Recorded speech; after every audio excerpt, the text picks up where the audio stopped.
video on how to deal with family who start to judge and police your decisions regarding getting married and having kids, time running out, that kind of thing.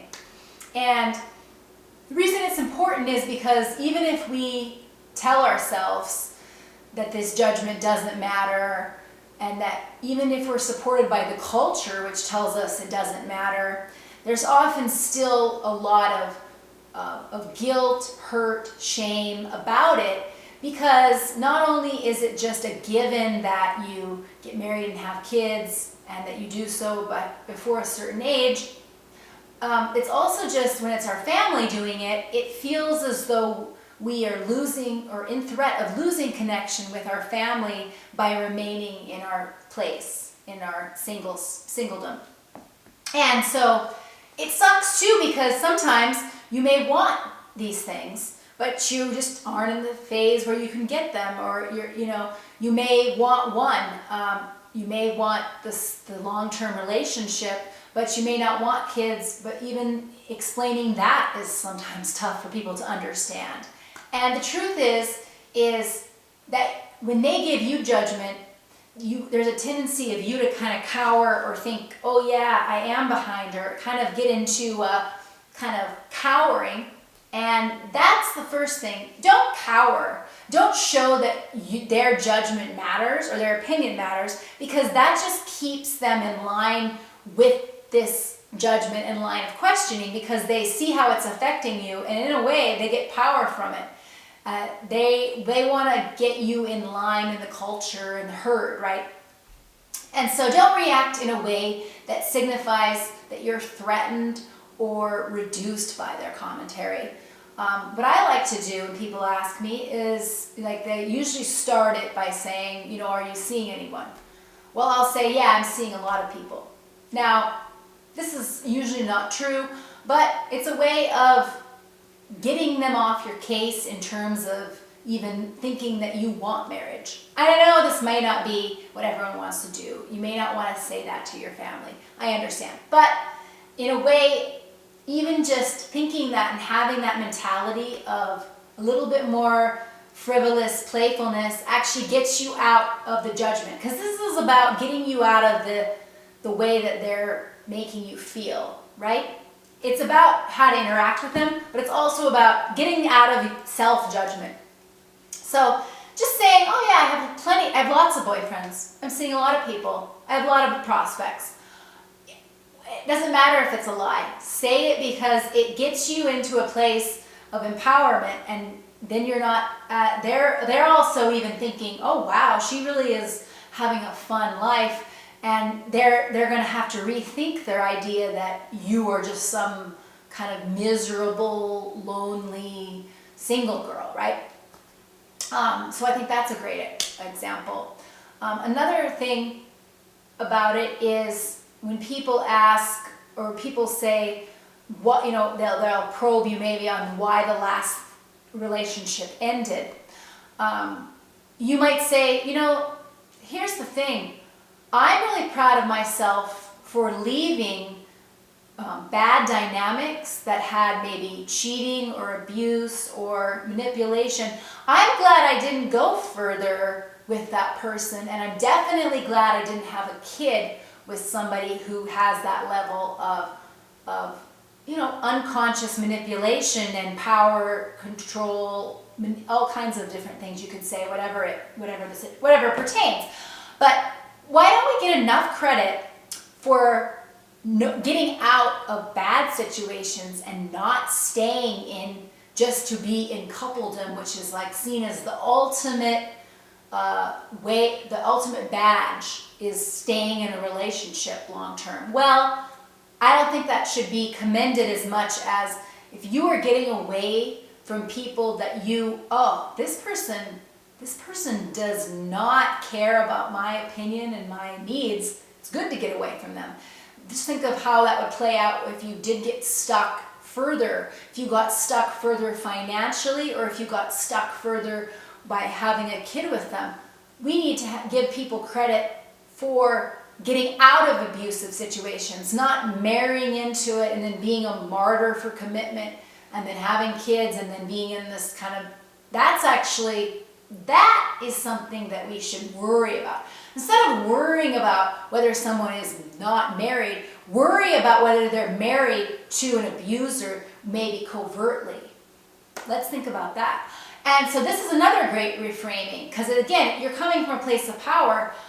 I'm glad that the last thing ended, because it was not a good situation. It really hurt me. It caused me pain. It made me worried all the time. And it didn't feel safe in many ways. And I didn't feel seen or understood. And so many things about it made me want to work on myself and realize that I definitely don't want to jump the gun on this, because the stakes are way higher to get involved with somebody like that and have a kid with them.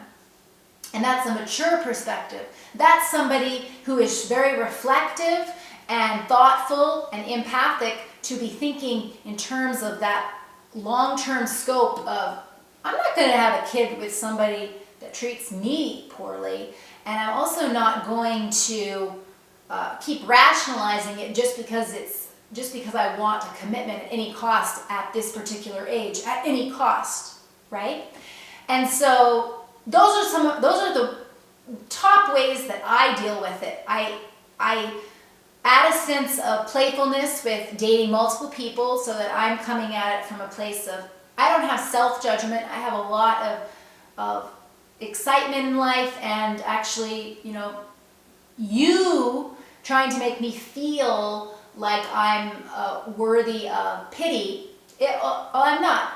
And then the other one is just also explaining that the current situations that you've gotten out of, and maybe sometimes it's not you getting away from the oppressor or the toxic person. Maybe it's you realizing patterns of thought and your own toxic behaviors and thinking, I need to reevaluate. I'm not ready for a relationship.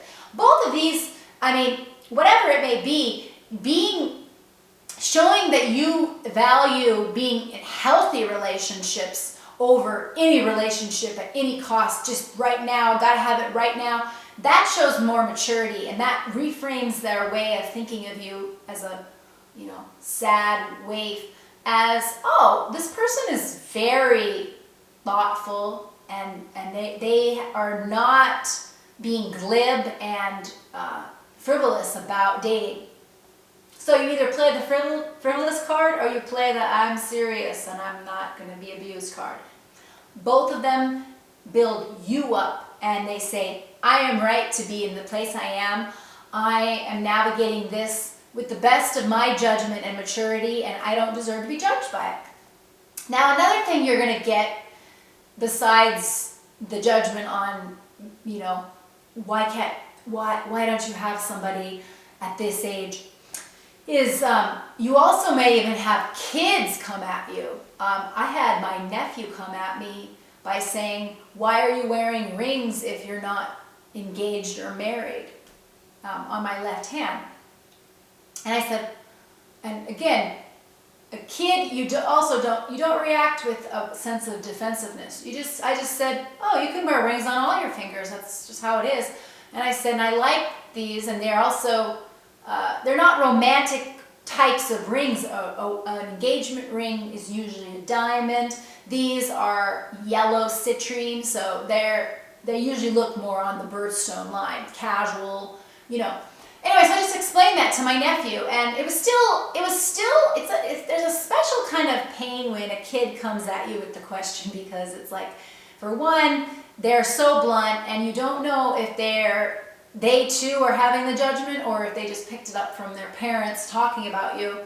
Either way, it's a little bit, people are talking about me, this kid is absorbing it, it feels like another level of a judgment.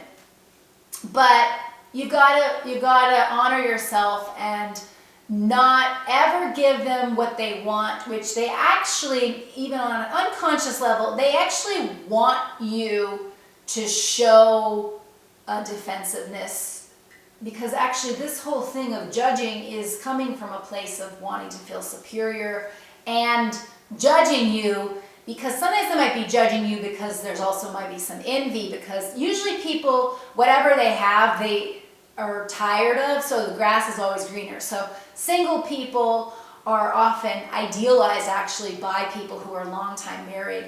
They either think they want to think that you're pathetic because they don't want to consider that you might actually want it and be happy, and there might even be envy there. And there might also be envy with you and them. You might think, oh, they have the perfect life and they're judging me, and they're right to judge me because they have a perfect life. Like, oh, there's so many levels. But point is come at it from really not coming at it from a defensiveness and telling them why you are giving them a bunch of reasons, but coming at it from a very short, blithe, like either I'm really happy, I'm dating a lot, I'm seeing what happens, I've got a lot of prospects, I keep meeting new people, it's great, or have it come from also, I just had a bad breakup and I'm actually glad though, wouldn't it be awful if I had stayed in that longer and wasted more time and had a kid and hurt that kid's childhood and development by being with somebody like that.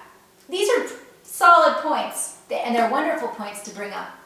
And so I hope this helps, because as you get into your 30s, there are people that just come at you in a very entitled way to assume that they get to be the judge and juror of your life, and and almost policing you, and you have the right to defend what you want to do and where you're at. And if you do want the thing that they're wanting you to have, you can still come at it with a sense of playfulness, kind of laughing it off, kind of seeing it without a level of worry, shame, or defensiveness.